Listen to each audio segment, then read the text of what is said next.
ഉത്സവങ്ങളുടെ വെടിക്കെട്ടുകൾക്ക് നിയന്ത്രണം ഏർപ്പെടുത്തിയ ഉത്തരവിൽ ദേവസ്വങ്ങൾക്ക് വല്ലാത്ത ആശങ്ക. തിരുവമ്പാടി പാറമേക്കാവ് വേലകൾക്കുള്ള വെടിക്കെട്ടിന് അനുമതി നൽകുന്നതും അനിശ്ചിതത്വത്തിലായി. ബന്ധപ്പെട്ട വകുപ്പുകൾക്ക് അപേക്ഷ നൽകിയെങ്കിലും ഇതുവരെ തീരുമാനമായില്ലെന്ന് തിരുവമ്പാടി ദേവസ്വം സെക്രട്ടറി കെ ഗിരീഷ് കുമാർ പറയുന്നു. ഒരു മാസം മുന്നെയാണ് കൺസേൺഡ് ഡിപ്പാർട്ട്മെൻറ്റുകൾക്ക് ഫയർഫോഴ്സിനും അതേപോലെ ദേവസ്വത്തിനും പോലീസിനും നമ്മൾ കൊച്ചിൻ ദേവസ്വം ബോർഡിനും എല്ലാം നമ്മൾ കത്ത് കൊടുത്തത്. ആ കത്ത് ഇതുവരെ ഒരു തീരുമാനമെടുത്തിട്ടില്ല. ഇന്നലെ ADMൻ്റെ ഓഫീസുമായി ബന്ധപ്പെട്ടപ്പോൾ ഈ കൺസേൺഡ് ഡിപ്പാർട്ട്മെൻറ്റുകളിൽ നിന്നും ഇതിനെക്കുറിച്ചുള്ള ഒരു രേഖകളും അവിടെ എത്തിയിട്ടില്ല. അതുകൊണ്ട് ഞങ്ങൾക്ക് അതിലൊരു തീരുമാനമെടുക്കാൻ പറ്റില്ല.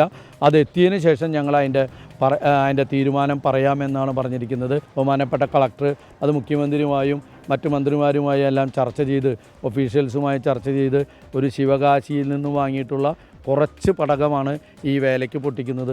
അതിന് ഒരു അനുമതിയില്ല എന്ന് പറഞ്ഞു കഴിഞ്ഞാൽ അതൊരു തെറ്റായ തീരുമാനമാണ്. തൃശ്ശൂരിൽ നിന്ന് സൂരജ് സജി തത്സമയം ശരിയാണ്. Sooraj, good morning. പറയൂ വിശദാംശങ്ങൾ.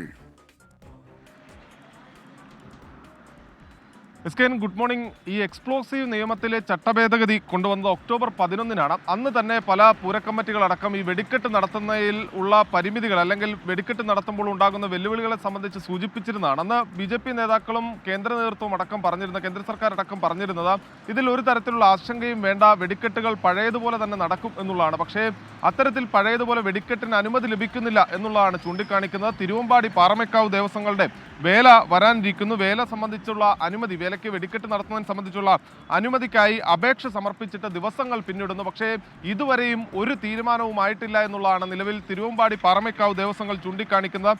ജനുവരി 3-നാണ് പാറമേക്കാവിൻ്റെ വേല നടക്കാനിരിക്കുന്നത്.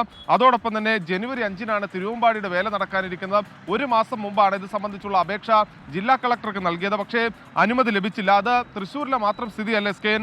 മറ്റ് ജില്ലകളിലേക്ക് കൂടി പോവുകയാണെങ്കിൽ പാലക്കാട് കോന്നഞ്ചേരിയിൽ വെടിക്കെട്ട് നടത്തുന്നതിന് വേണ്ടി അനുമതി ലഭിച്ചെങ്കിലും അപേക്ഷ സമർപ്പിച്ചെങ്കിലും അത് ലഭിച്ചിട്ടില്ല. ആ വെടിക്കെട്ട് നടക്കേണ്ടത് നാളെയാണ്. അതോടൊപ്പം തന്നെ മഞ്ഞപ്ര ക്ഷേത്രത്തിലെ ആറാട്ടിന്റെ ഭാഗമായി 26-ന് വെടിക്കെട്ട് നടക്കാനിരിക്കുന്നു. ഇവിടെയും അനുമതി നിഷേധിച്ചു എന്നുള്ളതാണ് നമുക്ക് ലഭിക്കുന്ന വിവരം. അങ്ങനെയെങ്കിൽ സംസ്ഥാനത്തിന്റെ വിവിധ കോണുകളിൽ ഇത്തരത്തിൽ ഇറക്കിയ ചട്ടഭേദഗതി വലിയ രീതിയിൽ തിരിച്ചടിയാകുന്നു എന്നുള്ളത് തന്നെയാണ് ഈ പൂരക്കമ്മിറ്റികൾ ചൂണ്ടിക്കാണിക്കുന്നത്. അതുകൊണ്ട് തന്നെ കേന്ദ്ര സംസ്ഥാന സർക്കാരുകളുടെ സൂരജ് സജിയാണ് വിവരങ്ങൾ നൽകിയത്.